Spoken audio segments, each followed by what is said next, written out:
చిన్ని కుండీలో చిన్ని మందార మొక్కకు మందార పువ్వులు.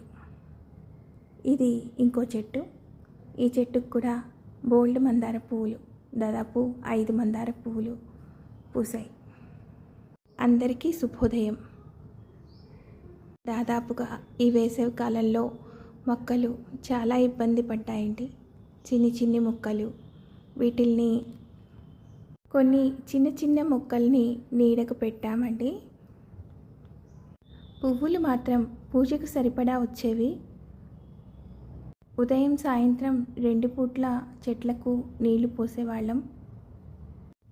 అయినా మొక్కలు పాపం బాగా ఎండను తట్టుకోలేకుండా ఉన్నట్లు అనిపించేవి. అప్పటికి షేడ్ నెట్ కింద పెట్టాము. తీవ్రమైన ఎండల వల్ల ఆకులు కొంచెం పసుపచ్చగా మారిపోయేవి. ఎండ వల్ల కొత్త చిగుళ్ళు రావడం కూడా కొంచెం కష్టమే. అయినప్పటికీ తట్టుకొని పువ్వులు పూసేవి. మట్టి గట్టిపడకుండా ఉండడం కోసం ఎండుటాకుల్ని మట్టి మీద వేసేవాళ్ళము, నీరు పోసేవాళ్ళము. అయినప్పటికీ నీరు ఎక్కువగా పోస్తే ఎండాకాలం మట్టిలోని పోషకాలు వెళ్ళిపోతాయి, పెద్దగా మొక్కకు అందవు. మల్చింగ్ చేసుకొని వీలైనంత వరకు కొద్దిగా మనము నీళ్లను అందిస్తూ ఉంటే చెట్టు బాగానే ఉంటుంది. పోషకాలు కూడా అందిస్తూ ఉండాలి. బియ్యం కడిగిన నీళ్ళు ప్రతిరోజు కనీసం 5 కుండీలకు అందించేవాళ్ళం. ఇలా ఈ ఎండాకాలం దాదాపుగా గడిచిపోయింది.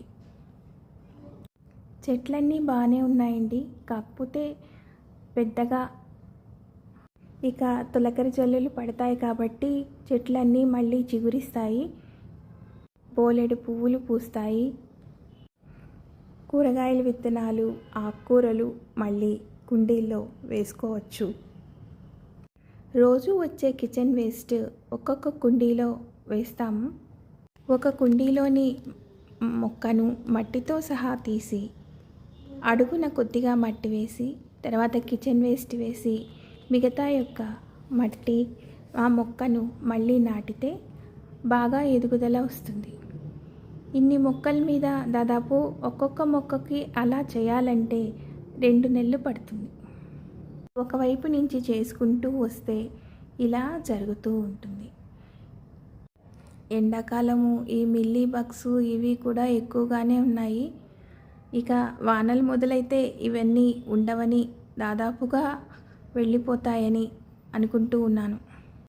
మనము రీపాటింగ్ చేసేటప్పుడే కొద్దిగా వేపాకు, కొంచెం అలవేరా ఆకు, పసుపు, కొద్దిగా చేలల్లో వేసే గమాక్సిన్ కుండీ అడుగు భాగాన వేస్తే మిల్లీ బగ్స్ దాదాపుగా రావు, ఎలాంటి పెస్ట్ దాదాపుగా రావు.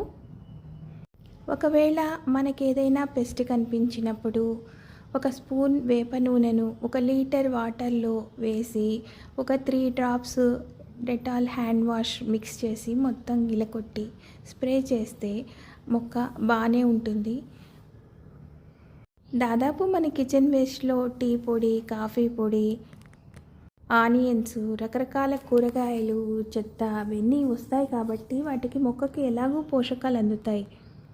ఈ వీడియో మీకు నచ్చుతుందని ముందు మరిన్ని మంచి విషయాలతో మీ Soumika talks. Please like, share and subscribe.